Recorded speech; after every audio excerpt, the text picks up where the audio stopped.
హల్లెలూయా. దేవుని పరిశుద్ధ నామములో కూడి ఉన్న దేవుని పిల్లలైన మీకందరికీ ప్రభువైన యేసుక్రీస్తు శుభమైన నామములో నా ప్రత్యేకమైన వందనాలు శుభములు మీకందరికీ కూడా తెలియజేస్తూ ఉన్నాం. మనం చాలా ప్రాముఖ్యమైనటువంటి సమయానికి మనం వస్తూ ఉన్నాం. దేవునికి స్తోత్రం. 12 అయిపోయిందంట అయ్యం. దేవునిలో ఎదుగుతున్నటువంటి మనకు అనేకమైన శ్రమలు వస్తూ ఉంటాయి. దేవుణ్ణి నమ్ముకున్నాం కదా, మాకు ఏ శ్రమ రాదు, ఏ కష్టము రాదు, మాకు ఏ బాధ రాదు అన్నటువంటి బోధలన్నీ కూడా అబద్ధాలండి. ఖచ్చితంగా వస్తాయి మనకి. వాళ్ళతో పాటు మనకి వస్తాయి, మనతో పాటు వాళ్ళు కూడా వస్తాయి.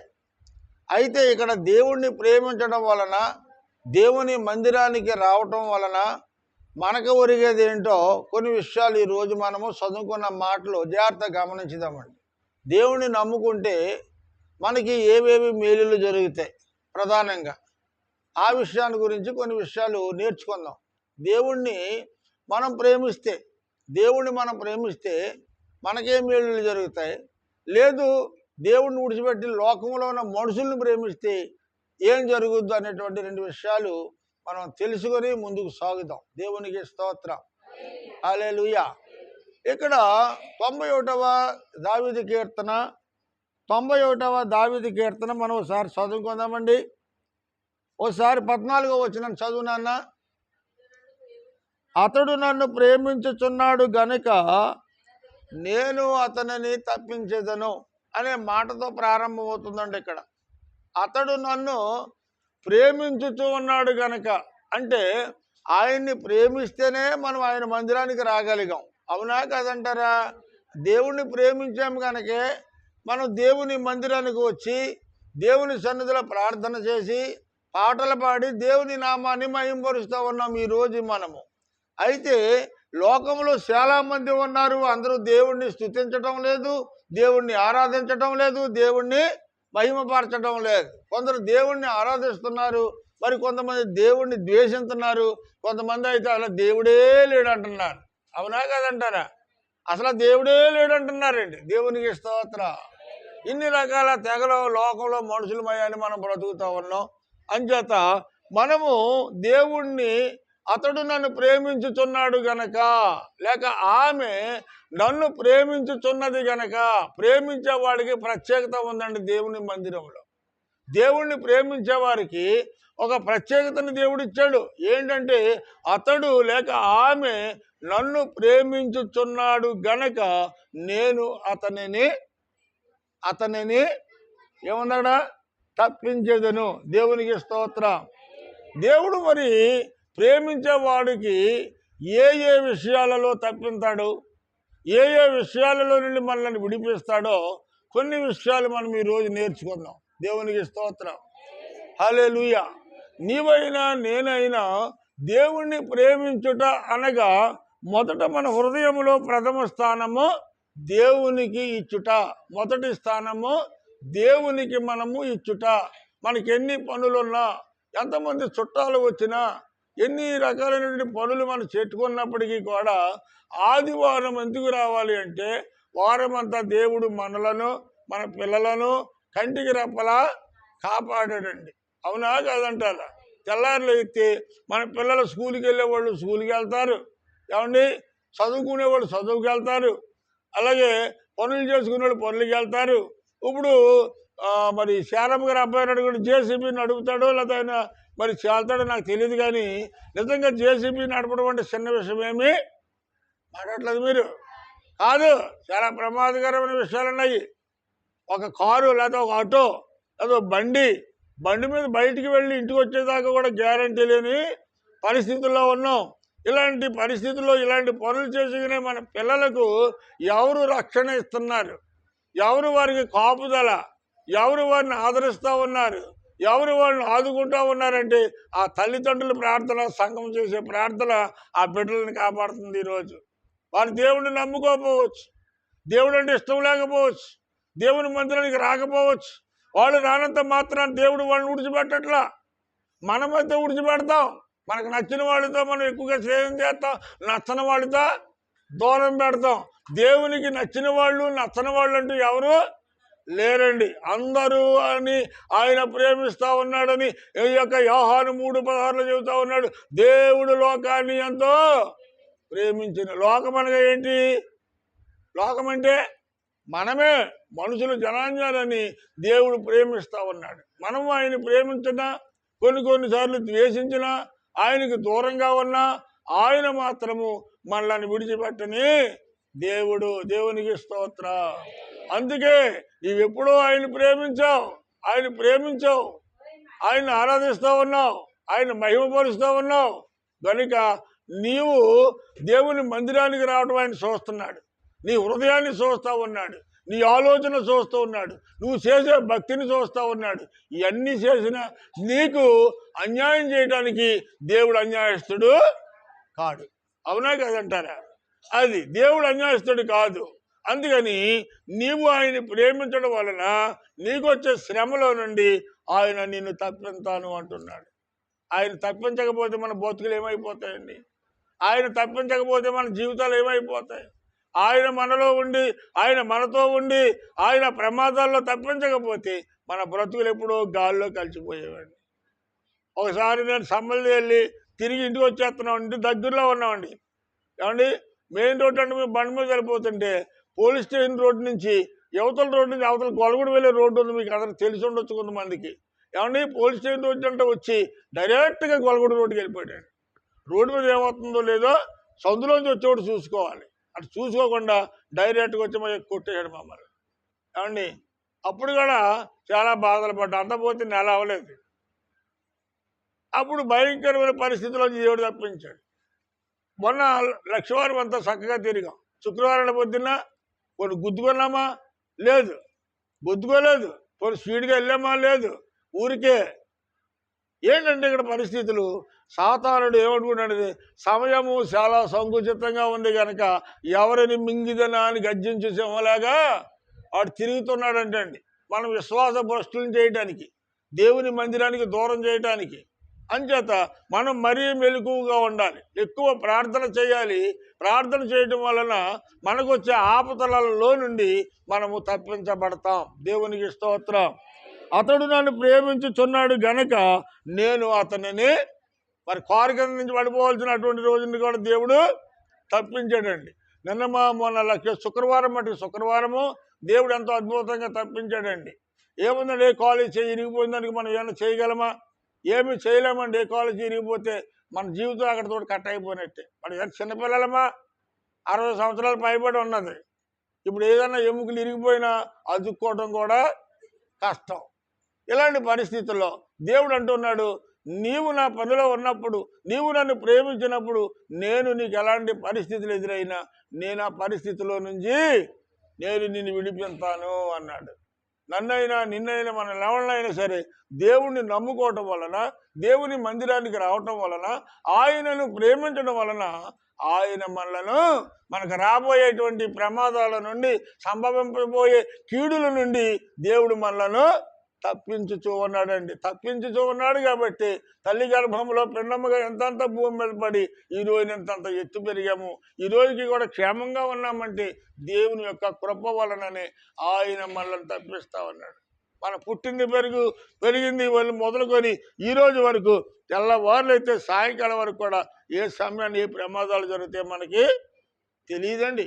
ఏ సమయాన్ని ఏ ప్రమాదం జరుగుతుందో తెలియదు. అయినను మనల్ని కాస్తున్న దేవుడు, మనల్ని చూస్తున్న దేవుడు రెప్పపాటులో మనల్ని కాపాడుతూ ఉన్నాడు, తప్పిస్తా ఉన్నాడు రెప్పపాటులో. దేవునికి స్తోత్రం. ఈరోజు నీవైనా నేనైనా క్షేమంగా ఉన్నామంటే దేవుని యొక్క మహాకృపను బట్టి ఆయన మనల్ని తప్పించిన దేవుడు అండి. మన దేవుడు ఏం దేవుడు అంట? తప్పించే దేవుడు. ఎలాంటి పరిస్థితుల్లోనూ నీకు ఎలాంటి పరిస్థితులు ఎదురైనా నిన్ను తప్పిస్తాడు. నువ్వు అప్పుల్లో ఉన్నావా, దాంట్లోంచి నిన్ను విడిపిస్తాడు. ఏమండి, శ్రమల్లో ఉన్నావా, దాంట్లోంచి విడిపిస్తాడు. నువ్వు ఇల్లు కట్టుకోలేని పరిస్థితిలో ఉన్నావా, నీకు ఇల్లు కట్టిస్తాడని ఖచ్చితంగా.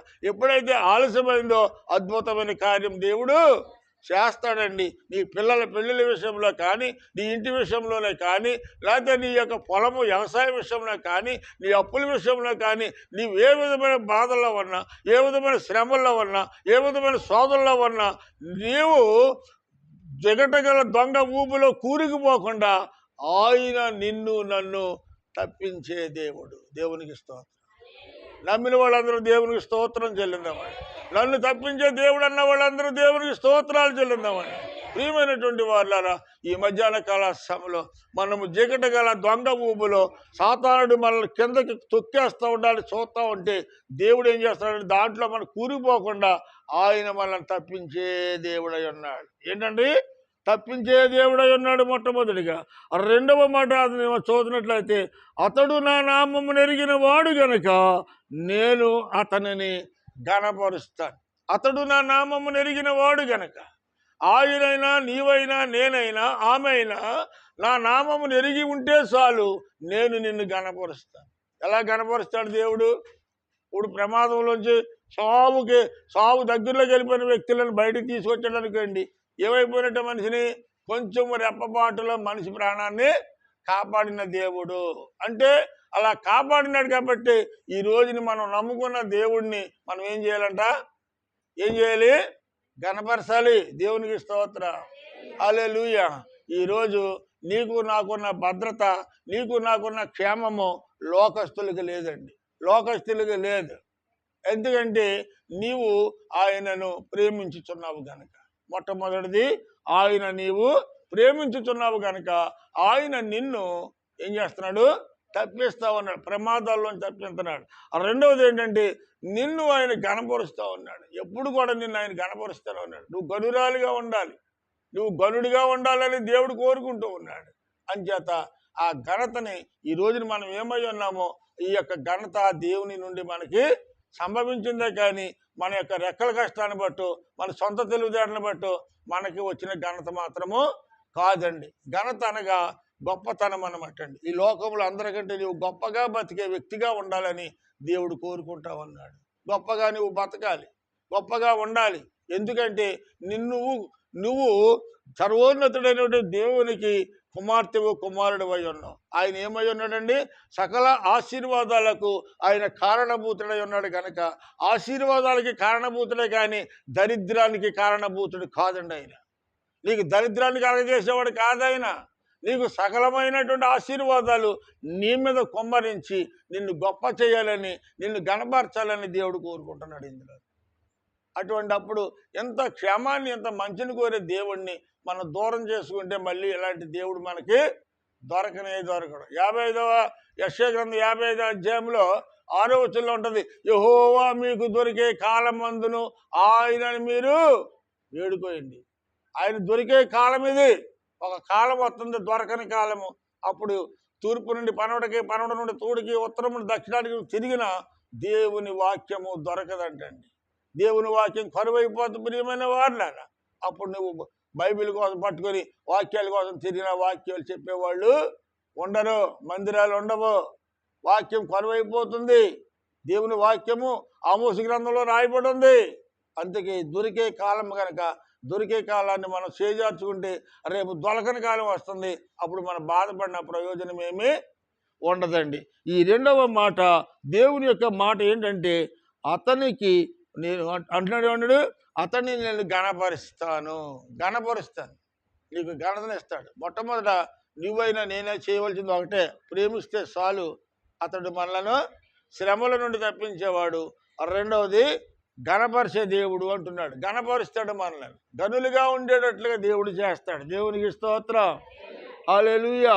ప్రియమైన వారులారా, 15వ వచనం కూడా మనం ఒకటి చూస్తే ఏమంటాడంటే అక్కడ, అతడు మొర్రపెట్టగా నేను అతనికి ఏముందిరా అతడు నాకు మొర్రపెట్టగా నేను అతనికి ఉత్తరం ఇచ్చేదను.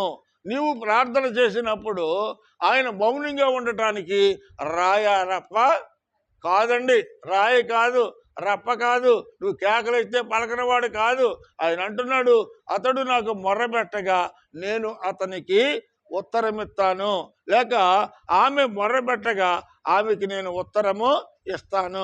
నువ్వు మొర్రపెట్టడం ప్రారంభిస్తే నీకు జవాబు చెబుతానంటున్నాడు దేవుడు. నువ్వు మొర్రపెట్టే విధంగా మొర్రపెట్టాలి. ఏదో నమ్మకార్థంగా 4 పొడుగు ముక్కలు ప్రార్థన చేసి నాకు కార్యం జరగలేదు అంటే జరగదండి. అది ఏలియా ప్రార్థన చేశాడు, నేను దేవుని సేవకుడినైతే అని ఆకాశంలో అగ్నిగూడును కాక అన్నాడు. అంతే. ఆ మాటను దేవుడు ఏం చేశాడంట? స్థిరపరిచాడండి. దేవుడు స్థిరపరిచి ఆకాశం తెరబడి అగ్ని దిగి వచ్చింది. ఏలియా కూడా మనమంటే స్వభావం కలిగిన మనుషుడే, దేవుడు కాదు. ఏలియా ప్రార్థన ఆలకించిన దేవుడు ఈరోజు నీ ప్రార్థన, నా ప్రార్థన ఆలకించాలంటే సేవకుడే కదండి, నీ ప్రార్థన కూడా దేవుడు ఆలకించాడు. నీ ప్రార్థన కూడా దేవుడు ఆలకించాడు. అయితే నీకు ఉండవలసింది ఏంటంటే, నీలో స్వార్థం ఉండకూడదు, ద్వేషం ఉండకూడదు, అసూయ ఉండకూడదు. పరిపూర్ణమైన హృదయానికి నువ్వు ప్రార్థన చేస్తే దేవుడు నీ సమస్తమైనటువంటి పరిస్థితుల నుండి ఆయన విడిపిస్తాడండి. అతడు నాకు మొర్ర పెట్టగా నేను అతనికి ఉత్తరం ఇస్తానన్నా కూడా అబద్ధికుడ. ప్రార్థన చేసే మనం అబద్ధికులమ్మా. ఏమండి, నువ్వు ప్రార్థన చేస్తే నేను జవాబిస్తానన్న దేవుడు అబద్ధికుడ. ప్రార్థన చేయవలసిన రీతిలో ప్రార్థన చేయకపోవటం మనం అబద్ధికులమా? దేవుడు అబద్ధికుడా, మనం అబద్ధికులమా? మనమే అబద్ధికులము. కారణం ఏంటంటే, అనుకూలతను బట్టి మనం ప్రార్థన చేస్తాం, సమయానుకూలతను బట్టి ప్రార్థన చేస్తాం. ఆయన నిన్న నేడు నిరంతరము ఏకరీతిగా ఒకే రీతిగా ఉన్న దేవుడు కనుక ఆయన సమయాలతోని కాలాలతో పని లేదండి. నిరంతరము ఉన్నవాడును అనువాడైనటువంటి దేవాది దేవుడై ఉన్నాడు. దేవునికి స్తోత్రం, హల్లెలూయా. ప్రియమైనటువంటి వారులారా, ఈ మధ్యాహ్న కాల సమయంలో మొట్టమొదటిగా నువ్వు ఒక్కసారి ఆయన ప్రేమించే చాలు. ఒక్కసారి నీ హృదయంలో ఆయన చోటిస్తే చాలు. ప్రకటన గ్రంథంలో 3:20 అంటున్నాడు కదండి, అమ్మా నీ హృదయంలో నాకు కొంచెం చోటిస్తావా తల్లి? నీలో ఉండాలని కోరుకుంటున్నానమ్మా, నీతో ఉండాలని కోరుకుంటున్నాను తల్లి, నీ సహాయకుడిగా సహాయం చేయాలని నేను కోరుకుంటున్నానమ్మా. నీ హృదయం తెరిస్తావా? నీ హృదయంలో నాకు కొంచెం చోటిస్తావా? ప్రభు అడుగుతున్నాడు. నిన్నైనా నన్నైనా అడిగేది ఏంటంటే, మన హృదయంలో దేవునికి కొంచెము చోటు కావాలి. మన చోటు మనం ఇస్తున్నామా? పరిపూర్ణంగా కనీసమైన చోటు ఇవ్వగలుగుతున్నామా? చదువునాను ఒకసారి ప్రకటన 3:20. ఎక్కడున్నాడంట ఆయన? ఎక్కడున్నాడమ్మా? ఎక్కడున్నాడు? ఇదిగో నేను తలుపు దగ్గర నుంచొని నేను తట్టుతూ ఉన్నాను. ఎవడైనాను నా స్వరము విని తలుపు తీసిన ఎడల నేను అతని యొద్దకి వచ్చి అతనితో నేనును నాతో కూడా అతనును మేము కలిసి భోజనం చేసేదము అన్నాడు. అంటే దేవుడికి నువ్వు పరోక్షంగా నువ్వు భోజనం పెట్టక్కర్లా, నీ హృదయంలో చోటిస్తే చాలు. నీ హృదయంలో దేవునికి చోటిస్తే ఆయన నీలోనికి వస్తాడు. అప్పుడు నువ్వేం చేయాలో ఆయన నీలో ఉన్న ఆయన కార్యక్రమాలు అయినా చేసుకుంటాడు. అప్పుడు అది. అంతేకాని మన హృదయంలో ఆయనకి చోటు లేకుండా నువ్వు ఎన్ని చేయాలన్నా నీ వల్ల నా వల్ల మన వల్ల ఏమీ కాదండి. దేవునికి స్తోత్రం, హల్లెలూయా. నీ హృదయం అనే తలుపు తట్టాలి. నీ హృదయం అనే తలుపు ఆయన తడుతున్నాడు. నీవు హృదయం అనే తలుపు తెరిస్తే దేవుని వాక్యము నీ హృదయంలోనికి దిగుతుంది. నీ హృదయం ఎలా మూసిపోయింది అనుకోండి, వాక్యం వెళ్తుందా? ఓసారి మీకు యేసుబాబు గారికి కూడా వాక్యం చెప్పాను, మీకు గుర్తుందో లేదో. లూదియా గురించి చెప్పాను. అపోస్తలుడైన పౌలు గారు వాక్యం చెబుతూ ఉంటే లూదియా తన హృదయం తెరుచుకుంది అని రాయబడింది వాక్యము. అవునా? ఏమన్నా గుర్తుందా మీకు? అపోస్తలుడైన పౌలు వాక్యం చెబుతూ ఉంటే లూదియా హృదయం తెరవబడిందంట. అంటే దేవుని వాక్యము చదివేటప్పుడు కానీ వినేటప్పుడు కానీ మందిరానికి వచ్చినప్పుడు కానీ మన హృదయం ఎలా ఉండాలంట? తెరవబడిన హృదయం ఉండాలి. మన హృదయం మూసిపడి ఉంటే ఎన్ని ప్రసంగాలు చేసినా బయటకు పోతే తప్ప లోపలికి రాదండి. బోడిగుండి మీద ఎన్ని నీళ్ళు వేసినా నిలబడతాయా? మాట్లాడలేదు అనుకున్న వాళ్ళే. బోర్డు మీద నీళ్ళు ఎత్తే ఎలా నిలబడతా? ఈ మూయబడిన హృదయానికి ఎన్ని వాక్యాలు చెప్పినా ఎన్ని ప్రసంగాలు చెప్పినా వాళ్ళ లోపలికి వెళ్ళకపోతే వాళ్ళ హృదయాలు మాత్రమే మారవంటండి. అందుకని తెరవాలి హృదయాన్ని. నీ హృదయం తెరిస్తే దేవుడు నీలోనికి వస్తాడు. నీలోనికి రావడమే కాదు, నీతో ఆయనతో నువ్వు కలిసి భోజనం చేస్తారండి. ఎంత గొప్ప ధన్యత అండి ఇది! ఎంత గొప్ప ధన్యత! ఇవాళ రాష్ట్ర ముఖ్యమంత్రి చంద్రబాబు నాయుడు గారు ఇవాళ దిబ్బల గారి భోజనానికి వస్తున్నారంటే ఊరంతా ఎంత అడవడిగా ఉంటుందంటారు? ఉంటుందా? ఏంటి ప్రెసిడెంట్ విడిచిపెట్టేసి ఎమ్మెల్యేలు విడిచిపెట్టేసి దిబ్బల గారింటికి భోజనానికి రావటం ఏంటి చంద్రబాబు నాయుడు? ఏమంటే మామూలుగా ఉంటుందా? మాట్లాడుతుందండి ఆవిడ. మామూలుగా ఉంటుందా? అసలేనే ఊరంతా అడవడి, మండలం అంతా అడవడిగా ఉంటుంది. మరి ఒక మనిషి, ఒక నాయకుడు మన ఇంటికి వస్తే ఎంత అడవడిగా ఉన్నప్పుడు దేవాది దేవుడు నీలోకి వస్తే, నీ ఇంట్లోకి వస్తే, నీ హృదయంలోకి వస్తే ఇంకెంత ఆనందం ఉండాలండి మనకి? ఉండాలా వద్దా? ఉండాలి. ఉన్న ఆనందం మనకు కావాలంటే మన హృదయాన్ని తెరవాలి. మనం దేవునికి స్తోత్రం, హల్లెలూయా. ఆయన మన హృదయం తెరిస్తే మనలో ఉంటాడండి. మనలో ఉన్నాడు కంటే ఉన్నప్పుడే మనకి గొప్ప గొప్ప కార్యాలు దేవుడు చేయగలుగుతాడు. దేవునికి స్తోత్రం, హల్లెలూయా. మరొక మూడో మాట నేను చెప్తానండి. మూడో మాట ఏంటంటే, అతడు నాకు మొర్రపెట్టగా నేను అతనికి ఉత్తరం ఇస్తాను. నువ్వు ప్రార్థన చేసినప్పుడు జవాబు రావాలి. నువ్వు ప్రార్థన చేసావా, జవాబు రావాలి. రాత్రి పడుకునేటప్పుడు కన్నీటితో ప్రార్థన చేసి నువ్వు పడుకో. దర్శనం రాకపోతే నన్ను అడుగు, నా కాలు రొట్టె పట్టుకోట్టు. నువ్వు దర్శనం ఖచ్చితంగా వస్తుంది. నీకు దర్శనాలు లేవా, కన్నీటితో ప్రార్థన చేయి. ప్రార్థనలో నిద్రపో నువ్వు. అదే సమయంలో దేవదూత నీ దగ్గరికి వచ్చి నిన్ను తాడుతుంది. ఒకసారి ఏలియా ప్రార్థన చేసి ఆయన ఆ ఊళ్ళో ఏజ్బేలులో ఒక స్త్రీ ఉండేది. ఎలాంటి స్త్రీ? ఏజ్బేలులో ఒక స్త్రీ ఉండేది. సేవకుడిని ఎప్పుడు తరుముతూ ఉండేది, సేవకుడిని బాధలు పెడతా ఉండేది, సేవకుడిని నిందిస్తూ ఉండేది. ఆమె భయానికి ఈ సేవకుడు పారిపోతుంటే ఒక దిన ప్రయాణం అంతా చేసి అక్కడ బదరీ వృక్షం ఉంటే ఆ బదరీ వృక్షం కింద అలసట చేత పడుకున్నాడు దైవజనుడు. ఎవరు లేరు అక్కడ, అలసట చేత పడుకున్నాడు. ఏమండి, దేవదూత నిద్రలో వచ్చి ఏలియాని తట్టి, నీవు ఇంకా బోళ్ళు ప్రయాణం చేయవలసిన ప్రయాణం ఉంది, నువ్వు లేచి అదిగో భోజనం తిని ప్రయాణం చేద్దిగా లేవమని చెప్పి దేవదూత తట్టి లేపిందండి. ఎవరిని? ఏలియాని. ఏలియా ఎవరు? దేవుని సేవకుడు. శ్రమ వచ్చింది, మనుషులు శ్రమ పెట్టారు, కానీ సేవకుడిని దేవుడు విడిచిపెట్టాడా? విడిచిపెట్టలేదు. నిద్రలో ఉన్నవాడు లగ్గొట్టి నుప్పుల మీద అదిగో రొట్టె కాలుతా ఉంది, అదిగో మాంసం, అదిగో ఆ రొట్టె మాంసం తిని నువ్వు శక్తి తెచ్చుకొని ఇంకా నీకు 40 రాత్రులు 40 పగళ్ళు నడవలసిన ప్రయాణం ఉందయ్యా, లెగవయ్యా అని చెప్పి దేవదూత వచ్చి ఆయన్ని తట్టితే లేచి ఆ పొయ్యి మీద ఉన్నటువంటి వేడి ఆ రొట్టెని మాంసాన్ని తిని ఆ కొద్దిసేపు విశ్రాంతి తీసుకొని ప్రయాణం చేశాడండి. ఆ ఒక్క పూట భోజనము, దేవుడు పెట్టిన భోజనము, దేవదూతల చేత పంపించిన భోజనము, ఆ ఒక్క భోజనము 40 రాత్రులు 40 పగల్లో నడిచేంత శక్తి దేవుడిచ్చాడు. దేవునికి స్తోత్రం. ఇప్పుడు అర్థమవుతుందా మీకు? ఏమైనా వాక్యం అర్థమవుతుందా? ఒక్క పూట భోజనం 40 రాత్రులు 40 పగళ్ళు నడిచేంత శక్తి దేవుడు ఆ భోజనం ద్వారా ఇచ్చాడండి. ఈ రోజుని నీవైనా నేనైనా తినే ఆహారం ద్వారానే కాదండి మన బలం, తినే ఆహారంతో కాదు మన శక్తి. ప్రభువైన యేసుక్రీస్తు ఆయన నోట నుండి వచ్చే ప్రతి మాట వలన ఈ రోజున మనం బ్రతుకుతున్నామండి. ఈ రోజున మనం బ్రతుకుతున్నామంటే ఆయన మాటే మనకు జీవపు ఓట. ఆయన మాట మనకు జీవపు ఓటండి. ఆయన మాట ఈరోజు మనలను బ్రతికిస్తామని. మనుషుడు రొట్టె వలన కాదు, కానీ నా తండ్రి అయిన దేవుని నోట నుండి వచ్చు ప్రతి మాట వలన బ్రతుకును. ఉన్న వాక్యము విన్నాక చాలాసార్లు. దేవుని వాక్యము ద్వారా మనుషు బ్రతుకుతాడండి. చూసారండి, దేవదూత వచ్చింది, భోజనం పెట్టింది, తిన్నాడు, 40 రాత్రులు 40 పగళ్ళు పనిచేసాడు, నడిచాడండి. అంత శక్తి ఉందండి దేవుడు పెట్టే ఆహారంలో. మనం తినే ఆహారంలో ఏముందండి? సంతకాడ మాసం కూడా వండుకుంటాం, ఫ్రిడ్జ్లో పెట్టకపోతే తెల్లారి మళ్ళీ అదే టయానికి ఎదవకం పోతే తినగలమా? మనం తినలేవండి. కానీ దేవుడు పెట్టేది వేడివేడి ఆహారం పెట్టాడు. అక్కడ వేడివేడి అన్నం తిన్నాడు. 40 రోజులు పనిచేసిన ఆహారం. మోసే మరి కొండ మీద 40 రోజులు ఉన్నాడంటే అక్కడ ఏమన్నా పొయ్యిలు పొల్లలో మాంసాలు బియ్యాలు ఏమైనా పట్టుకెళ్ళాడు కూడాను? ఏమీ లేదు. దేవుని నోటి మాట వలన 40 రాత్రులు 40 పగలు కూడా మోసే కూడా బతికి ఉన్నాడు అక్కడ కొండ మీద, తిండి లేకుండా.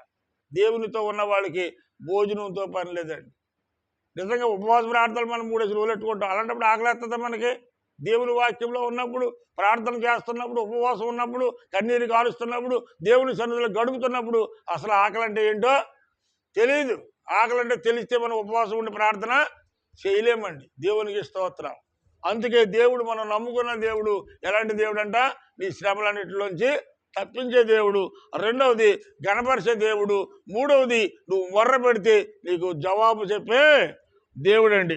4వ మాట కూడా మనం చూసినట్లయితే నీవు ఎలాంటి శ్రమలో ఉన్నా సరే, చదవరా త్వరగా, శ్రమలో నేను అతనికి తోడై ఉండేదను. దేవునికి స్తోత్రం.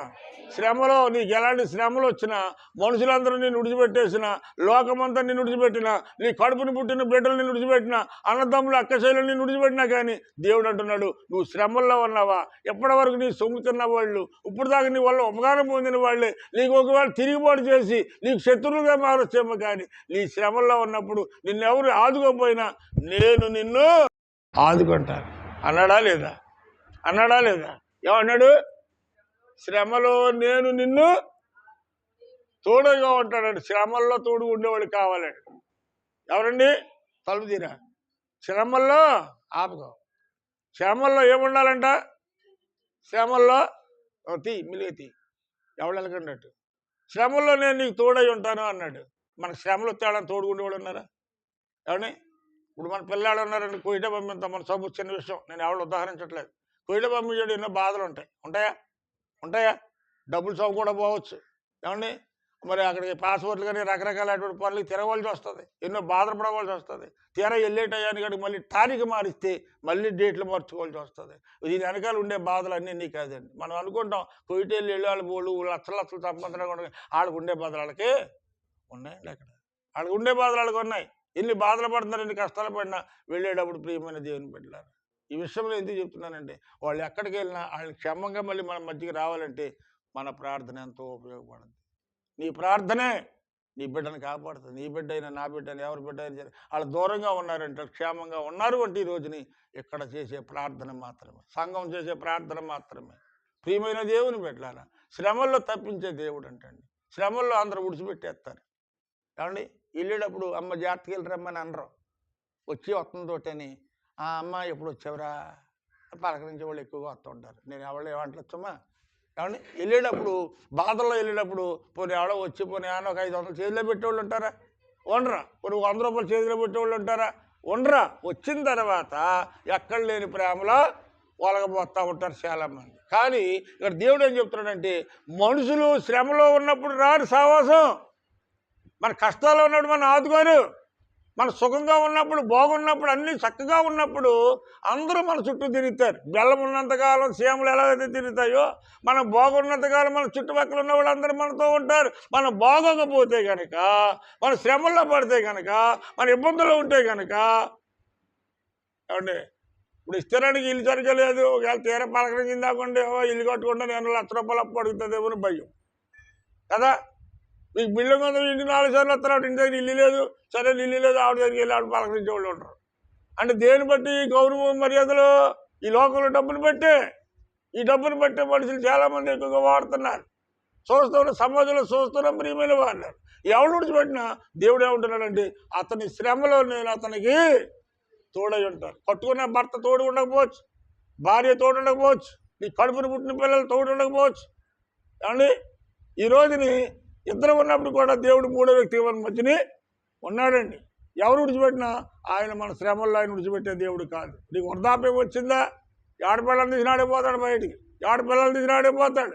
భార్యకి భర్త, భర్తకి భార్య, సచ్చే వరకు కూడా దేవుడే 3వ వ్యక్తిగా తోడుగా ఉంటాడు. నీ శ్రమలలో, నా శ్రమలలో, మనందరి శ్రమలలో కాపాడేవాడు దేవాది దేవుడు మాత్రమే. దేవునికి స్తోత్రం. హల్లెలూయా. ఈ 4వ మాట, అతని శ్రమలలో నుండి నేను అతడిని కాపాడుతాను. శ్రమలో నిన్ను విడవని దేవుడు, శ్రమలో నిన్ను విడబాయని దేవుడు. అలాంటి శ్రమలు మనకు ఎదురైనాయండి. ఈరోజు కూడా ఇంకా శ్రమలు పడతా ఉన్నాం, కష్టాలు పడతా ఉన్నాం, బాధలు పడతా ఉన్నాం. అయినా అందరూ విడిచిపెట్టేసిన దేవుడు అంటున్నాడు, అమ్మా నేను నిన్ను విడవను, నీ శ్రమలో నేను నీకు తోడై ఉంటాను. యేసు ప్రభు సాడన్నాడు, సిలువ పడిపోయిన తర్వాత శిష్యులందరూ ఏమైపోయారండి? అక్కడ వాళ్ళు అక్కడికి పారిపోయారు, చెదిరిపోయారు. ఇప్పుడు అక్కడ ఎవరున్నారు? యేసయ్య ఒంటరిగా అయిపోయాడు. అవునా కాదా అమ్మా? యేసయ్య ఒంటరి అయిపోయాడు. అప్పుడు ఒంటరిగా ఉన్నప్పుడు సమయంలో ఆయన అన్నాడు, మీరందరూ నన్ను విడిచిపెట్టేసి మీరందరూ కలిసి నన్ను ఒంటరిని చేశారు, కానీ నేను మాత్రం ఒంటరిగా లేను అన్నాడు. మీరందరూ కలిసి నన్ను ఒంటరిని చేశారు, కానీ నేను మాత్రము ఒంటరిగా లేను. నాకు తండ్రి సహవాసంగా ఉన్నాడు. దేవునికి స్తోత్రం. హల్లెలూయా. ఈరోజు నీ కుటుంబం పరిస్థితులు కావచ్చు, నా కుటుంబం పరిస్థితి కావచ్చు, ఈ లోకంలో ఎవరి పరిస్థితి అయినా మనల్ని ఎవరు విడిచిపెట్టినా, ఎవరు మన శ్రమల్లో మనం తోసివేసినా దేవుడు అంటున్నాడు, అమ్మా నేను నీతోనే ఉన్నాను, తండ్రి నాతో ఉన్నాను అన్నాడు అన్న దేవుడు ఈ రోజుని యేసయ్య నీతో ఉన్నాడు, యేసయ్య నీలో ఉన్నాడు, యేసయ్య నీ ఇంటిలో ఉన్నాడు. గనుకని ఎన్ని ప్రమాదాలు ఎదురైనా నిన్ను నన్ను మనందరినీ కూడా దేవుడు తప్పించుతా ఉన్నాడు, తప్పిస్తున్నాడు. అంటే నువ్వంత దూరాల నుంచి అంత దూరకి నీకు ఆరోగ్యం బాగోపోయినా నువ్వెంత దూరం వచ్చేళ్తున్నావంటే దేవుడు అన్యాయిస్తాడా? దేవుడిని విడిచిపెడతాడా? ఎప్పుడు విడిచిపెట్టడం. నీ విశ్వాసాన్ని దేవుడు కాపాడుతున్నాడు అంతే. నీ విశ్వాసమే నేను కాపాడుతోంది, నీ విశ్వాసమే నేను రక్షిస్తూ ఉంది. అందుకే ఇక్కడ దేవుడు అంటున్నాడు ఈ 4వ మాటలు ఏం చెప్తున్నాడంటే, నే శ్రమలన్నిటిలోనూ నేను విడిపిస్తాను. అంతేనా? ఏమై ఉంటాడంట? తోడై ఉంటాడంటే దేవుడు, తోడుగా ఉంటాడు శ్రమలో. ఆ తోడై ఉన్న దేవుడే ప్రభువైన యేసు. 5వ మాట కూడా చూసుకోండి ఒకసారి. అతన్ని విడిపించి అతన్ని గొప్ప చేస్తాను అన్నాడు. బంధకాల్లో ఉన్న నిన్ను విడిపించడం అంటే కట్టబడినటువంటి గాడిదని దేవుడు ఏం చేశాడు? ఇప్పుకి తీసుకురమ్మన్నాడు. అప్పులనేటువంటి ఒక కట్టు ఉంది ఇక్కడ, అప్పులనే కట్టు ఉంది, వ్యాధి అనే కట్టు ఉంది, బాధలనే కట్టు ఉంది. రకరకాల కట్లతో మనము బాధపడతా ఉన్నామండి ఈ రోజుని, రకరకాల కట్లతో బాధపడుతున్నాం. కానీ దేవుడు అంటున్నాడు 5వ మాటలో, అతనిని విడిపించి గొప్ప చేయుదును. కట్టబడిన వ్యక్తిని విడిపించి గొప్ప చేస్తారు అంటున్నాడు. విడిపించడానికి కావలసింది దేవుని యొక్క కృప. ఈరోజు మనందరము కూడా దేవుని కృప ద్వారాగానే తప్పించబడుతున్నాం. ఏమంటారు? నిన్న 4 నెలల పిల్లకి గుండెలు తూడిపడిపోతే ఆ పిల్లకి ఆపరేషన్ చేశారట కృష్ణా జిల్లా విజయవాడలోను. ఆంధ్ర హాస్పిటల్లో 4 నెలల పిల్లకి గుండె ఆపరేషన్ చేయవలసి వచ్చింది. ఆ ఆపరేషన్ దరిదాపు 70,000 80,000 ఖర్చు అవుతుంది అంటండి. ఏమంటే ₹1 ఖర్చు లేకుండా మరి కృష్ణా కొడుకు మరి ఉచితంగా ఆపరేషన్ చేస్తున్నారు ప్రతి 3 నెలలకు ఒకసారి విజయవాడ ఆంధ్ర హాస్పిటల్లో. ₹1 తీసుకోరు. ఆ హాస్పిటల్లో ఆ బెడ్ ఎక్కించే ముందు సేవకులందరికీ ఫోన్ చేసి చెప్పాడండి ఆయన. గ్రూప్ ఉంది మనకి ఇక్కడ, సేవకుల గ్రూప్ ఉంది, మన సంఘం గ్రూప్ ఉంది. వెంటనే గ్రూపులో పెట్టారు. వెంటనే కన్నీరు విడిచి ప్రార్థన చేసాం. రాత్రి 4 గంటలు 5 గంటల బిడ్డగా ఆపరేషన్ చేసి చక్కగా సక్సెస్ అయ్యేలాగా దేవుడు కృపదయ చేశాడు. మీరందరూ చేసిన ప్రార్థనను బట్టి ఆ బిడ్డ క్షేమంగా ఉంది, ఆపరేషన్ చక్కగా సక్సెస్ అయిందని చెప్పి పొద్దున ఆయన మళ్ళీ వాయిస్ కాల్ పెట్టాడండి పాస్టర్ గారు. రాత్రి ప్రార్థన చేయమన్నాడు, అందరూ ప్రార్థన చేశారు, అంతా చక్కగా జరిగింది. పొద్దున మళ్ళీ ఏం చేశాడంట? వాయిస్ కాల్ పెట్టాడు. దాన్ని ఏమంటారు? దాన్ని పని అయిపోయిన తర్వాత వదిలిపెట్టలేదు. తెల్లారి పొద్దున ప్రార్థన చేసిన వాళ్ళకి తెలియజేశాడు, అయ్యా మీరందరూ చేసిన ప్రార్థనను బట్టి నా బిడ్డ ఆపరేషను సక్సెస్ ఫుల్గా చక్కగా జరిగింది, బిడ్డ క్షేమంగా ఉంది, ప్రార్థన చేసిన మీ అందరికీ నా ప్రత్యేకమైన వందనాలని తెలియజేశాడు. అలాగా దాన్ని ఏమంటారండి? కృతజ్ఞత కలిగి ఉండటము అంటారండి. అలాంటి కృతజ్ఞత మనం కలిగి ఉండాలి, మనం నేర్చుకోవాలి. దేవుడు ఏ కార్యక్రమం చేసినా, దేవుడు ఎన్ని మేలు చేసినా మనం నోరు మూసి కూర్చున్నాం అనుకో, మనకేమి లేనట్టు.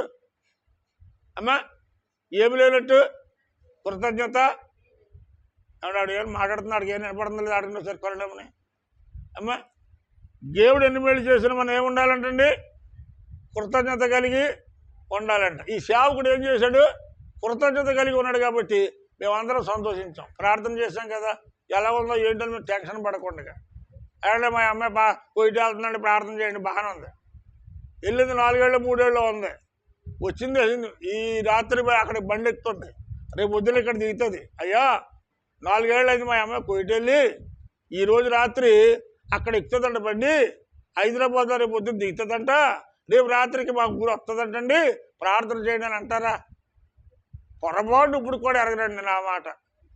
కానీ వాళ్ళు వచ్చిన 6 రోజులకో 10 రోజులకో ఇరుగోళ్ళ ద్వారాగానో పొరుగోళ్ళ ద్వారాగానో పలానా వాళ్ళు పిల్ల, పలానా వాళ్ళు అల్లుడు, పలానా వాళ్ళు కూతురు కోయిట్ నుంచి వచ్చిందని చెప్తే ఏంటమే తప్ప ఈ ఇన్ని కాలం ప్రార్థన చేసిన వ్యక్తికి చిన్న విషయం కూడా మాట్లాడలేదు, మీరు తెలియజేయరు. అంటే ఏమి లేనట్టు ప్రార్థనతో పని లేదు, వెళ్ళిన పని అయిపోయింది, వెళ్ళిన మార్గం బాగుంది, అక్కడ పని అంతా బాగుంది, ఇంటికి వచ్చేసి క్షేమంగాను, ప్రార్థనతో పని లేదు, పాటగారితో పని లేదు కదండి. అక్కడి నుంచి వచ్చిన కానీ ఏం చేస్తారంటే వాళ్ళ పెద్ద అమ్మగారు అమ్మాయి, వాళ్ళ చిన్న అమ్మగారు అమ్మాయి, ఆ మరిది గారి ఇంటికి, ఆ మరదల గారి ఇంటికి, వాళ్ళ ఇంటికి, వీళ్ళింటికి ఈ 2 నెలలు 3 నెలలు తిరిగేసండి మొత్తం. ఏమండి ఈ యొక్క 4 సంవత్సరాలు ప్రార్థన చేసేవాళ్ళకి గతి మూచి ఉండదు కాదు, మొక్కలకి అతి గతి ఉండదండి. ఈ చుట్టాలని బంధువులు అందరినీ చూసినండి మళ్ళీ వెళ్ళిపోతా చిన్న ప్రార్థన పెట్టుకుంటారు. మీకు ఏమైనా అర్థమవుతుందా? ఏమున్నట్టు ఏమి లేనట్టు. అవసరానికి ఏమో పాటలు గారి ప్రార్థన కావాలి, సంఘ ప్రార్థన కావాలి, అవసరం తీరిపోయాక బంధువులు కావాలి. అర్థమవుతుందా మీకు? అవసరానికి ఏమో సంఘం, అవసరం తీరిపోయాక బంధువులు. మీరు జాగ్రత్తగా వినండి ఈ మాటలో. కోయిటి వెళ్ళినప్పుడే కానీ, పెళ్ళిళ్ళు చేసినప్పుడే కానీ. పెళ్ళిళ్ళు చేస్తారండి, పెళ్ళిళ్ళు చేసినట్టు ముందు ఎవడో చెప్పాలి. నీ పెళ్లి జరగాలంటే, పెళ్లి కుదిరిందంటే, నీ ఇంట్లో అంత క్షేమంగా జరగాలంటే సంఘం అంతా కలిసి నీ కుటుంబం కోసం ఏడుస్తూ ప్రార్థన చేసింది. అవునా కాదా? సంఘం అంతా కలిసి ఏం చేసిందంట? ఏడుతో ప్రార్థన చేసింది. దేవుడు అంత ప్రార్థన చేసి ఇచ్చాడు కాబట్టి నీ కుటుంబంలో క్షేమం జరిగినప్పుడు ముందు ఎవడో చెప్పాలి కబుర్లు. మాట్లాడండి దొంగ ముక్కలు మీరు. దేవునికి స్తోత్రం. ముందు సంఘానికి చెప్పాలి. సంఘమే మన తోబుట్టువులు, సంఘమే అక్క చెల్లెళ్ళు, మన సంఘమే మన బంధువులు. నీ సంఘం తర్వాతే నీ చుట్టాలు. అవునా కాదంటారా? అప్పుడు మనం ఏం చేస్తామంటే టైం వచ్చేటప్పటికి మన చుట్టాలను చూసుకుంటున్నాం కానీ సంఘస్థులు మాత్రమా చూడట్లేదు. కొన్ని మా కనీసం కౌరు చెప్పడానికి కూడా రారు. అంటే పాటగారు బయటలో పెళ్ళండి, కొంత సంఘానికి చెప్పండి. పాటగారు చెప్పి వెళ్ళిపోతారండి ఇంత ప్రార్థన చేసేవాడికి. తప్పండి, అది కృతజ్ఞత ఉండాలి. నువ్వైనా నేనైనా ప్రార్థన పనులు అంటే తక్కువగా చేయకూడదు. సంఘం సహోదరులు అందరూ ప్రార్థన చేశారంటే చిన్న విషయం కాదండి. వాళ్ళకి నువ్వేమిస్తే నీ రుణం తీర్చుకుంటావు? ఏమిచ్చి సంఘ రుణం తీర్చగలవు నువ్వు? సంఘ పిల్లలందరూ కన్నీరు కార్చి నీ కోసం, నీ కుటుంబం కోసం ప్రార్థన చేస్తే సంఘానికి ఇప్పుడు ఇక్కడ అన్నం పెట్టే నువ్వు కార్యం చేసుకుంటే దేవుడు ఆశీర్వదిస్తాడు, దేవుడు దీవిస్తాడు. దేవునికి స్తోత్రం. హల్లెలూయా. ప్రియమైన వాళ్ళరా, ఎంచేదంటే వాళ్ళకి భోజనం లేదని కాదు, కానీ మన ప్రార్థన వాళ్ళకి ఇతరులు లేపుకున్నాం అనుకోండి, ఆ కుటుంబానికి ఆశీర్వాదం. అవునా కాదా? మెతుకోతే బతుకుందని అనుకోకూడదు, మెతుకోతే బతుకుంది అనుకుంటే మన జీవితాలకి పైకి రావు. ప్రియమైన వాళ్ళరా, ఈ మధ్యాహ్నం ఆఖరిగా మరొక మాట చెప్తాను చూడండి. అతనిని విడిపించి గొప్ప చేయడమే కాకుండా 6వ మాట అంటున్నాడు, దీర్ఘాయువు చేత నేను నిన్ను తృప్తిపరుస్తాను అంటున్నాడు. దీర్ఘాయుసు కావాలంటే, నువ్వు నిండు నూరేళ్ళు ఆయురారోగ్యాలతో ఉండాలంటే, సుఖశాంతులతో ఉండాలంటే, పిల్ల పాపలతో నువ్వు సంతోషంగా ఉండాలంటే దేవుని యొక్క కృప కావాలి. దేవునికి స్తోత్రం. హల్లెలూయా. ఏం కావాలండి? దేవుని కృప కావాలి, దేవుని కార్యాలు జరగాలి, దేవుని మేలులు జరగాలి. దేవునికి స్తోత్రం. హల్లెలూయా. ప్రియమైన వాళ్ళరా, ఒక ఆమె సంఘానికి మొత్తం మానేసి సంఘం మీద అలిగి, పాస్టర్ మీద అలిగి, పాస్టర్ గారికి ఏదో కొంత కానుక పంపించేసి కోయిట వెళ్ళిపోయిందండి. ఆవిడ కోయిట వెళ్ళింది, కానీ వెళ్ళిన 3వ రోజున 4వ రోజున పని అంతా చేసి అలసట చేత అలా గాఢ నిద్రపోతుందంటే అండి. ఇలా సన్సైడ్ మీద ఏదో పెద్ద బరువైన పనిముట్టు వచ్చి మొఖం మీద పడిపోయిందంట. ఆ మనిషి వెళ్ళింది, కానీ 5 నెలల పాటు అక్కడ పని చేయలేదండి. హాస్పిటల్ అడ్మిట్ అయిపోయి ఉంది. చెప్పుకుంటే సిగ్గని ఎవరికి చెప్పట్లేదు. దేవుడు తెలియజేస్తాడు సేవకుడికి ఎప్పుడు ఏది మరుగు చేయడాడు. ఎందుకు ఈ విషయం చెప్తున్నానంటే, దేవుని ఎడల మన కృతజ్ఞత కలిగి ఉంటే దేవుడు మన ప్రయాణాల్లో తోడై ఉంటాడండి. మన మార్గాల్లో దేవుడు తోడై ఉంటాడండి. మన ప్రయాణాల్లో తోడై ఉంటాడండి. నేనే ఫోన్ చేశాను ఉండబట్టలేక, అయ్యో నన్ను మీద అలిగెళ్ళిందే, ఎలా ఉందండి అని ఫోన్ చేస్తే, అయ్యా మా గురించి ప్రార్థన చేయండి అయ్యా, నేను మీ సన్నిధికి రాలేకపోయినయ్యా, ప్రార్థన కూడా చేయించుకోలేకపోయినయ్యా. అవునులేమ్మా, చుట్టాల కంటే ఎక్కువ కాదు కదా సంఘం, చుట్టాల కంటే నీకు సంఘం ముఖ్యం కాదు కదా అని చెప్పి ఆ రాత్రి అర్ధరాత్రి 1 గంట టయాన్ని ఏడుతో ప్రార్థన చేసాం, కన్నీటితో ప్రార్థన చేసాం. పర్లేదు లేమన్నా కోలుకుంటాం, వెళ్ళిపోమంటున్నారంట. నువ్వు బలమైన దెబ్బతాయిలేసి నువ్వు ఇంట్లో కూర్చుంటే నువ్వు మాకు పని చేయడానికి వచ్చావు, ఇప్పుడు మేము నీకు పని చేయవలసి వస్తుంది, మేమెక్కడ చేయమమ్మా, నువ్వు టికెట్ తీస్తాం వెళ్ళిపోమన్నారా. దేవుని యొక్క మహాకృపను బట్టి ఆవిడ మళ్ళీ దేవుడు స్వస్థపరిచి సంతోషంగా మళ్ళీ అక్కడ ఉండి మరొక 2 సంవత్సరాలు ఉండే అవకాశం దేవుడు కలగజేశాడు. ఎందుకు ఈ విషయం చెప్తున్నానంటే దేవుని ఎడల కృతజ్ఞత కలిగి ఉండడం చాలా ముఖ్యం. అది ఎవరైనా సరే కావచ్చు, నువ్వు కావచ్చు, నేను కావచ్చు, ఇంకొకళ్ళు కావచ్చు. ఇలాంటి అనుభవాలు దేవుడు తెలియజేస్తూ ఉంటాడండి. కోయిటెళ్ళ వాళ్ళందరూ బాగున్నారని అనుకోకండి. మేము ఇలాంటి సిక్కులు అనేకమైన ఇబ్బందులు ఎన్నో ఎదురవుతూ ఉంటాయండి. ఎన్నో కష్టాలు పడుతున్నారు అక్కడ వాళ్ళు. దరిదాపు నాకు తెలుసున్న వాళ్ళు 13 ఉన్నారండి కోయిట్లో. 13 గురించి ప్రార్థన చేస్తాను. వాళ్ళు ఎప్పటికప్పుడు నాకు కబుర్లు పంపిస్తూ ఉంటారు, ఎప్పటికప్పుడు వాయిస్ పెడతా ఉంటారు, వాయిస్ కాల్ మాట్లాడుతూ ఉంటాం. ఎందుకని? ప్రార్థన చేస్తున్నాం కాబట్టి. అయ్యా మా గురించి ప్రార్థన చేయండి అయ్యా. మీరు ఇన్నే తీరుకుంటే చూడండి, వాయిస్ రికార్డులు వినిపిస్తారు. నా దగ్గర పోయిన ఉన్నాయి. ఎందుకంటే వాళ్ళు అక్కడ ఉండవలసినటువంటి పరిస్థితి వచ్చింది. వాళ్ళు కాపుదలు ఎవరంటే తల్లి తండ్రి, అన్న చెల్ల, అక్క తమ్ముడ, ఎవరు బంధువులు. ఇక్కడికి వచ్చావు నువ్వు బంధువులతో అడుగుకుంటున్నాం, కానీ అక్కడ ఉండగా నీకు ఎవరు దిక్కు? సంఘమే దిక్కు, సంఘ ప్రార్థనే దిక్కు, దేవుడే దిక్కు. ఇక్కడికి వచ్చాక కాదు అది. అది కృతజ్ఞత అంటే. అంటే ఇక్కడ దేవుడు ఏమంటున్నాడంటే దీర్ఘాయువు చేత నేను నిన్ను తృప్తిపరుస్తాను అన్నాడు. తిరిగి రావాలంటే క్షణం పట్టదు. ప్రార్థన లేకపోతే ఏముందండి, ఎండబడ్డెక్కి పంపించారు. ప్రార్థన వల్ల ఆవిడ అక్కడ నిలబడగలిగింది, పని చేసుకుంటా ఉంది. ఈరోజు 7వ మాట కూడా నేను చెప్పి ముగిస్తాను. ఏంటది? నా రక్షణ అతనికి చూపించదును, నా రక్షణ అతనికి చూపిస్తాను. రక్షణ అనగా ఏంటి? మన బాప్తిసం ఒకటే అనుకుంటాం. రక్షణ అనగా ఆపదలో రక్షించేవాడిని రక్షకుడు అంటారు. అవునా కదా? రక్షకుడు దయించినాడట మన కొరకు పరమ రక్షకుడు దయించినాడట. అనగా రక్షకుడు అనగా ఎవరి కోసం వచ్చాడండి? ఆయన మనందరి కోసం వచ్చాడు రక్షకుడు. ఆయన మనల్ని రక్షించే దేవుడు.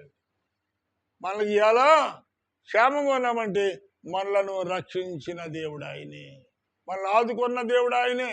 నన్నైనా, నిన్నైనా, నా పిల్లలైనా, నీ పిల్లలైనా, మన పిల్లలైనా, ఎవరైనా సరే, ఎవరు ఎక్కడున్నా వాళ్ళని క్షేమంగా రక్షణ ఇచ్చి రక్షించుకునేటువంటి దేవుడు ఆయనే. అంచేత ఏమాత్రం ఆలస్యం చేయకుండా ఏం చేయాలమ్మా? ఏం చేయాలి?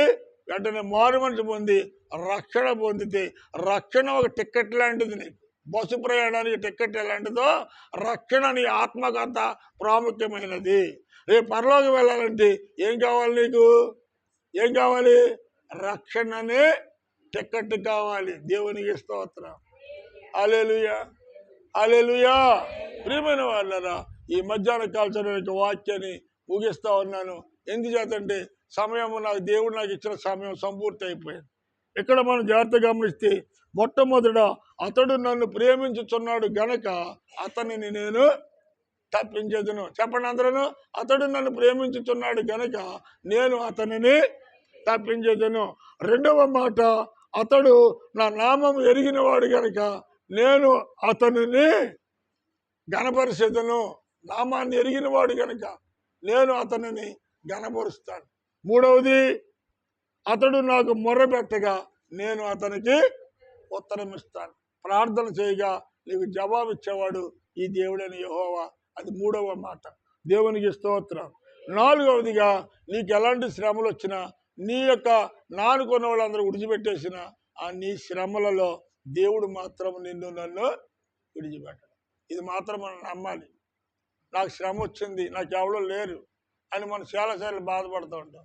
దేవుడు అంటున్నాడు, అమ్మ నేను నీకు శ్రమలలో తోడుగా ఉంటాను, నీ కష్టాల్లో నేను తోడుగా ఉంటాను. నువ్వు అధైర్యపడవద్దు, నువ్వు ఒంటరిగా లేవు, నీ శ్రమకన్నీ నేను తోడై ఉంటానని యొక్క దేవుడు ఈ యొక్క 4వ మాటలో సెలవిస్తా ఉన్నాడు. 5వది కూడా మనం చూసినట్లయితే అతనిని విడిపించి నేను అతన్ని గొప్ప చేస్తాను. అతని భారం అంతటి నుంచి విడిపిస్తాను, అతని కొట్లన్నిటిలోంచి విడిపిస్తాను.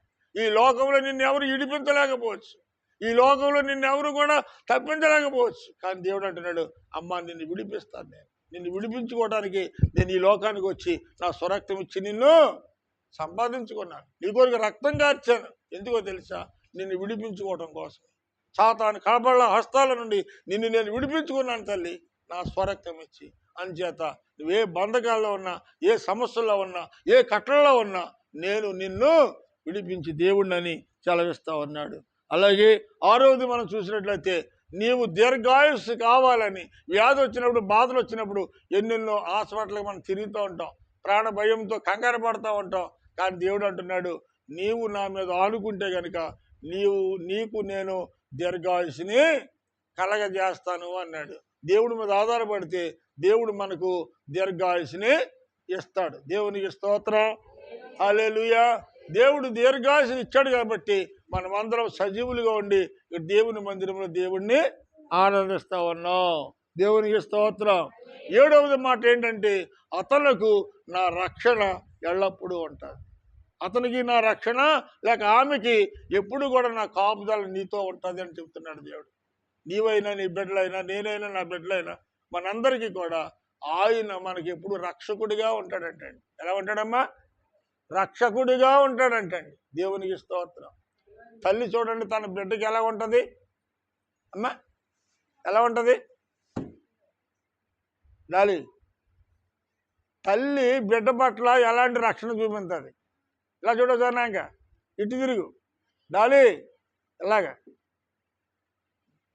ఇంత చిన్నపిల్ల ఉందనుకోండి, తల్లి పెద్దగా ఉంటుంది కదా, ఈ తల్లి బిడ్డను భుజం మీద వేసుకుని ఊరి ప్రయాణం చేస్తుంది. చేస్తున్నప్పుడు ఆ తల్లి ఏం చేసిందంటే, ఆ వేసే గాల్పుకి ఎండకి ఆ భుజముతున్న బిడ్డకి తల కాలిపోతుంది, మాడిపోతుందని తన పైటి కొంగు తీసి ఎవరు కప్పిద్దాడో? తల్లి కప్పుకుంటుందా, బిడ్డ కప్పుతుందా? బిడ్డకి కప్పుతుంది. తల్లికి బిడ్డకి సరిపోతుంది, బిడ్డకి కప్పుతుంది. కారణం ఏంటంటే, నాకు తగిలినా పర్లేదు, నేను ఏమైపోయినా పర్లేదు, నా బిడ్డకి ఎండ తగలకూడదని చెప్పి తల్లి రక్షణ కల్పిస్తుంది బిడ్డకి. అవునా? మీరందరూ తల్లిలో మీకు తెలిసిన విషయం ఏమండి? అదేవిధంగా వర్షం కుడుతుందనుకోండి, వర్షానికి తాను తడిసిపోతూ తన బిడ్డను భద్రంగా కాపాడుతూ ఉంటుంది. అంటే వర్షం వచ్చినా ఎండ వచ్చినా తన కన్న బిడ్డకి రక్షణగా ఉండేది ఎవరంటండి? తల్లి. మరి నీ బిడ్డ కోసం నువ్వు అంత రక్షణ కల్పిస్తున్నావు కదా. పరలోకపు తండ్రి ఆయన స్వరక్తం వచ్చి నిన్ను నన్ను కొనుక్కునేటువంటి దేవుడు మరి మన శ్రమల్లో ఉంటే, మన కష్టాల్లో ఉంటే, మన బాధల్లో ఉంటే విడిచిపెట్టేస్తాడండి? విడిచిపెడతాడో? నీ తల్లి పట్ల నీ బిడ్డల పట్ల నువ్వు ఎలాంటి రక్షణ చూపిస్తున్నావు, అలాంటి రక్షణ మనందరి మీద, తన రక్షణ కవచాన్ని మనందరికీ తోడుగా ఉంచండి. పైన రక్షణ కవచము మన మీద ఉంది కనుక సాతానుడు మన జోలికి రాకుండా ఉన్నాడు. రక్షణ కవచము మనందరికీ తోడై ఉన్నది కనుక సైతానుగాడు మన మీద అతిశయించే హక్కు వాడు కోల్పోయాడండి. దేవునికి స్తోత్రం, హల్లెలూయా. యాగారి మాట, నా రక్షణ అతనికి చూపించండి. అర్థమైందా మీకు? రక్షణ అంటే ఇప్పుడు అర్థమైందా?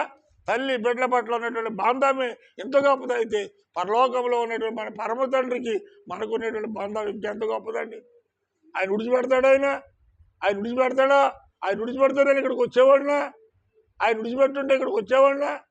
ఇవాళ ఇక్కడికి వచ్చానంటే మీరందరూ చేసిన ప్రార్థన చెప్పట్లేదు. మీరు చేస్తున్నారా ప్రార్థన లేదా? అది చేసిన వాళ్ళందరూ దేవునికి స్తోత్రం, హల్లెలూయా. ప్రియమైన వాళ్ళారా, మన ప్రార్థన ఒకడికి మనందరినీ కాపాడుతుంది కనుక మనం సహోదరుల ఐక్యత కలిగి ఒకరి క్షేమాన్ని ఒకరు ప్రార్థన చేసుకుంటే మనందరి కుటుంబాలు బాగుంటాయి, మనందరం బాగుంటే సంఘం బాగుంటుంది. అలాంటి కృప పరిశుద్ధాత్మ దేవుడు ఆయన చెలవిస్తున్న మాట, అతడు నన్ను ప్రేమించుచున్నాడు కనుక నేను అతనిని తప్పించేదను. ఈరోజు నువ్వు ప్రేమిస్తే చాలు, నీ సమస్యలన్నింటిలోంచి కూడా ఆయన తప్పించే దేవుడు నీకు నాకు మనకు ఉన్నాడు కనుక మనకి ఎవరు దిక్కులేని వాళ్ళమని మనం ఎప్పుడు చింతపడొద్దండి. మనం తప్పించే దేవుడు మనతోనే ఉన్నాడు, మనలోనే ఉన్నాడు కనుక ఎల్లప్పుడూ కూడా ధైర్యంగా ముందుకు సాగిపోదాం. అలాంటి కృప పరిశుద్ధాత్మ దేవుడు ఈ మధ్యాహ్నము కూడిన మనందరికీ మెండిగా నిండిగా దయచేయనుగాక. ఆమేన్. ఇవాళ మన వాక్యం ఏంటండి? ఇవాళ మన వాక్యం ఏంటి? అతడు నన్ను ప్రేమించుచున్నాడు కనుక నేను అతనిని తప్పించేదను. మనల్ని తప్పించే దేవుని గురించి ఈరోజు నీకు 7 విషయాలు తెలుసుకున్నాం. ఈ మాటలు మన హృదయం అనే పలకల మీద ముద్రించుకొని మరి జాగ్రత్తగా ప్రార్థనలో 1 నిమిషం ప్రార్థన చేసుకుని దేవుని ఆశీర్వాదాలు తీసుకుని వెళదాం. అందరం మోకరించుదామండి. అందరం మోకరించి ప్రార్థన చేద్దాం. ప్రభువా